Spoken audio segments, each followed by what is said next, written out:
মান সম্মানের ব্যাপার, হেঁচকা টান দিতে হবে বাবা, নইলে মান সম্মান চলে যাবে। চারজনের কাজ একজনের করতে হবে, চারটে বিমল একসাথে ঢাল, হেঁচকা মারো, নারী থাকবি। দুই দল মিলে আমার চোখ হলুদ করে আওয়াজ দাও, নারী থাকবি।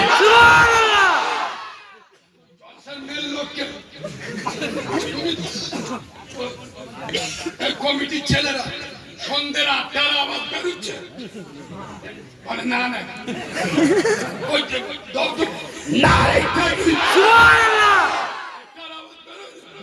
পয়সা বিকাশ করছি,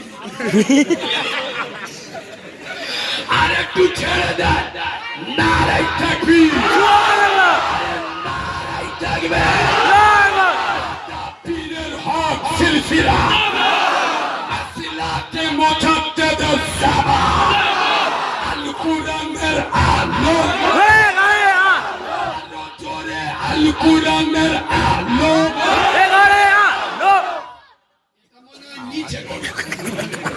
আমি প্রমাণ করে দিচ্ছি। ছেলে জেনারেল লাইনে পড়ছে, আচ্ছা টিউশনি পড়বে, টিউশনি মাস্টারের মাইনে আপনার সপ্তাহে 2 দিন, মাসে মানে মাসে 8 দিন, 2000 টাকা ফি। কত? আর মাদ্রাসায় পড়বে, কোরআন শিখবে, 50 টাকা চাইনি ওর পড়তে যাওয়া। ঠিক বলছি না ভুল বলছি?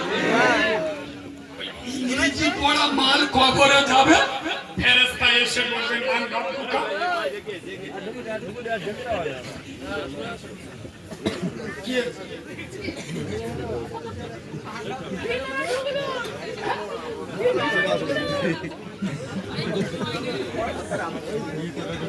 মাল পড়ে গেছে।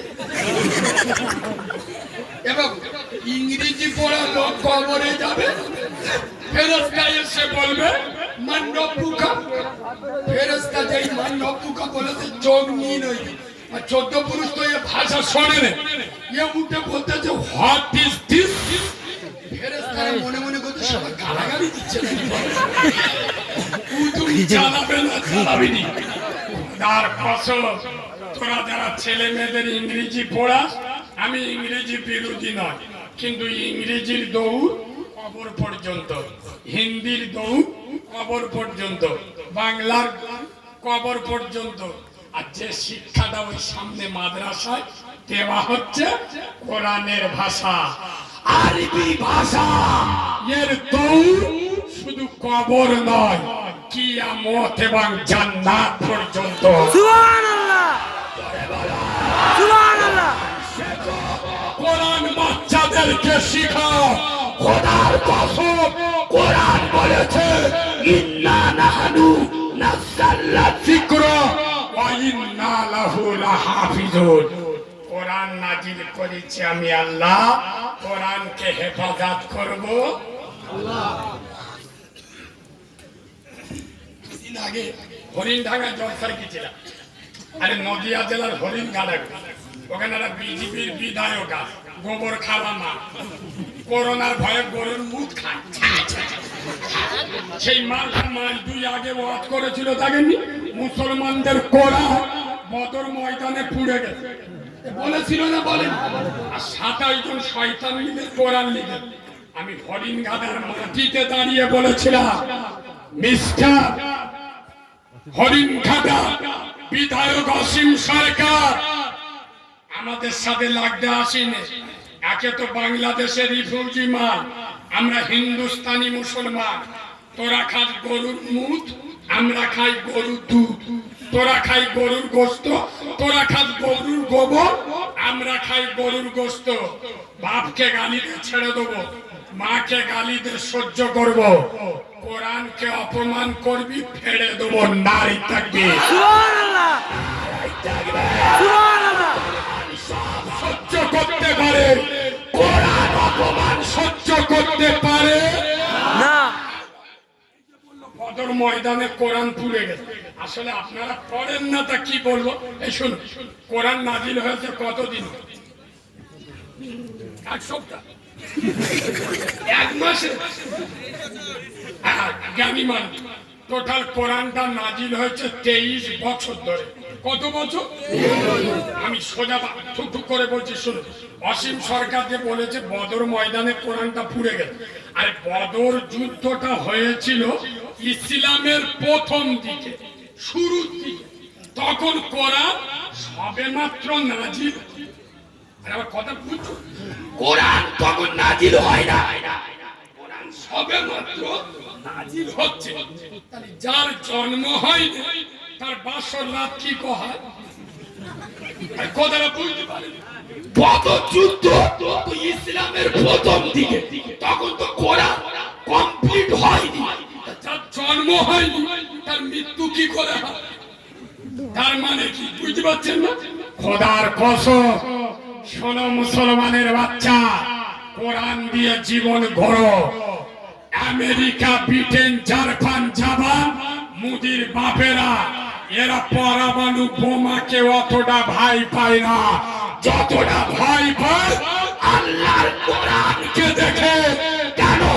কোরআন একমাত্র কিতাব, সে কিতাব ওমরের মতো সন্ত্রাসীকে ইসলামের শ্রেষ্ঠ সন্তান বানিয়ে দেয়। সুবহানাল্লাহ। যে কোরআন গরু ছাগলের রাখালকে দেশের বাদশা বানিয়ে দেয়, হীরাপুরের মুসলমান কোরআন মেডেলে কোরআনের মতো জীবন চালা, খোদার কসম ইহকালে শান্তি পাবে, পরকালে আল্লাহর দয়ার জান্নাতে জায়গা পাবে। সুবহানাল্লাহ। আমি খুব খুশি, আমি এখানে এসে আপনাদের এটা খালিদি মাদ্রাসা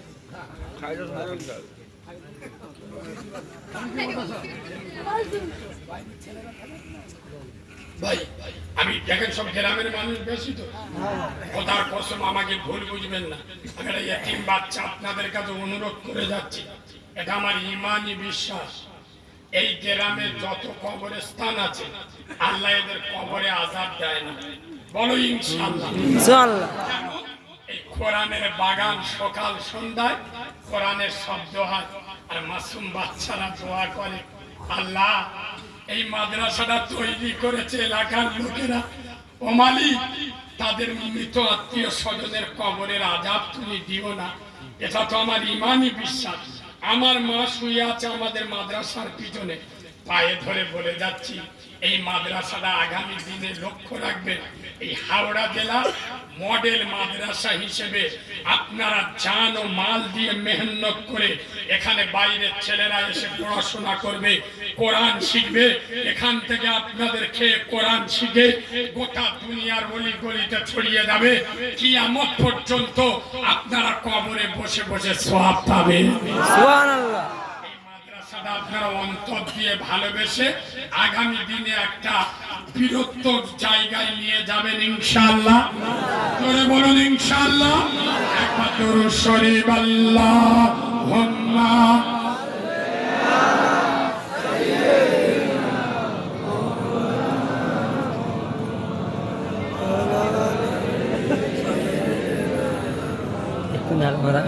আরেকটু বলবো আপনার চলে যাচ্ছে না? এবার কি আছে? যদি কেউ চলে যায় দুটো হাত লাগিয়ে ছেলে ধারো, যাবো সবাই একসাথে যাবো, বলুন ইনশাআল্লাহ। ইনশাআল্লাহ। বলতে কিছু ভুলে গি, একটা মসজিদের ইমাম 2 মাস পরে মাইনে পেয়েছে। শুনুন মজা পাবে, মাইনেটা পেয়ে অনেকদিন গরুর গোস্ত কেনে নেন, আপনাদের বাজার থেকে 1 কিলো গরুর গোস্ত কিনে প্লাস্টিক করে ঝুলিয়ে মোস্তানি মেরে মেরে আসতে একটা কুকুর দুধে ছোলা মেতে বসা, হুজুর কাছাকাছি আসবে বিসমিল্লাহ বলে গোস্তটা হুজুর তো বুঝতে পারে, হুজুর গোস্ত নিয়ে মোস্তানি মেরে আসতে যেই কাছাকাছি কুকুরটা কি করেছে গোস্তটা ধরেছে, তখন হুজুর বলতে দাঁড়া দাঁড়া, এই গোস্ত নিয়ে যাচ্ছি, নিয়ে যা, কিচ্ছু বলবো। তবে শোন, আমি এই হীরাপুর জুমা মসজিদের ইমাম। কাল শুক্রবার ওরা গ্রামের লোক মসজিদে আসবে, মাইকি খালি একবার বলে দেবো, কুকুর হালাল। এরা ওয়াজ বুঝতে পারে। ইয়ে কুকুর, আমার কষ্ট নিয়ে যাচ্ছি, নিয়ে যা। তবে শোন, শালাই মৌলবি, কাল শুক্রবার মসজিদে গোটা গ্রামের লোক খিদে যাবে, আমি শুধু মাইকি একবার এলাম করে দেবো, কুকুর হালাল। আল্লাহ কি রে ভাই, কুকুরের চোখ গুলো হয় মার ছুটে আসে, তোরা দেবদের ও হুজুর। আল্লাহ কি রে, আই তো তোমার সাথে ইয়ার কি করতে আর তুমি অত রেগে যাচ্ছ না, এরা তোমার গোস্ত নিয়ে নাও। ওই জন্য আলেমদের সম্মান করবে, ইজ্জত দেবে। এই মাদ্রাসাটা দেখে আমার একটা কথা মনে উঠে, আমি ছোটবেলায় বর্ধমান মাদ্রাসায় পড়তাম, বর্ধমান নাদন ঘাট। একদিন একটা ক্লাসে হুজুর বলতেছে, এই বাবু, কেউ জান্নাতের মাটি আনতে পারবে? সব ছেলেদের চোখ নীল, জান্নাতের মাটি কোথায় পাবে? সব বোঝে কি? তার পরের দিন সকালবেলা ওই গ্রামে 12-14 বছরের একটা ছেলে, গ্রামের ছেলে, ওই মাদ্রাসায় পড়তো। ও তার পরের দিন একটা কাগজে করে কি এনে আর হুজুরির হাতে দেয়। হুজুর, এই হুজুর বলে, কি বাবা? তাহলে এই তো কালকে আপনি বললেন জান্নাতের মাটি আনতে। হুজুরির চোখ হলুদ হয়ে গেল, খুলে বলতে, ইয়ে বাবা, ইয়ে মাল কোথায় পেয়েছি? বলছে, হুজুর, হুজুর আপনার থেকে বড় হুজুর, দুনিয়ার সব থেকে বড় হুজুর আমার আমেনার লাল রব্বে মেহবুব মুস্তাফা জানে রহমত বিশ্ব নবী বলেছেন, মায়ের পায়ের নিচেই জান্নাত। হুজুর, আপনি কালকের যখন জান্নাতের মাটি চাইলেন, আমি বাড়ি গিয়ে দেখি আমার মা উঠানে দাঁড়িয়ে। আমার মা যাই একটু সরে গেল, আমার মায়ের পার নিচে এক চামচ মাটি তুলে দিই, এই জান্নাতের মাটি। জোরে বলুন সুবহানাল্লাহ, একটু চিল্লে বলুন। রাতে যারা জলসা শুনছো, বিশ্বাস করো, হীরাপুর বোদায়ের মুসলমান, গোটা বাংলা নয়, তোমরা হয়তো বিশ্বাস করবে না, গোটা ভারত নয়, দুনিয়ার কোনায় কোনায়, সৌদি আরব, দুবাই, কুয়েত, কাতার, বাহরাইন, ইন্দোনেশিয়া, দুনিয়ার বিভিন্ন দেশে যেখানে বাঙালি থাকে, সেখানে আল্লাহ কারিমুল্লাহ জেহাদির কণ্ঠ পৌঁছে দিয়ে। খোদার কসম, এটা আমার কৃতিত্ব নয়। আমার মা মরে যাওয়ার আগে পেটুয়ায় উঠে, আমার মা খালি একবার যখন জ্ঞান এসেছে, শুধু হাতটা তুলে বলে, আল্লাহ, এই যে আমি খেটুয়ায় উঠেছি, আমার মনে হয় না যে আমি আর জীবনে দুনিয়ার মাটিতে লাভ। আল্লাহ, আমি যদি মরে যাই, আমার বাচ্চাটা কার মা বলে ডাকবে? ও মালিক, ওকে কে আদর করে গোসল করাবে? কার স্তনের দুধ খাবে?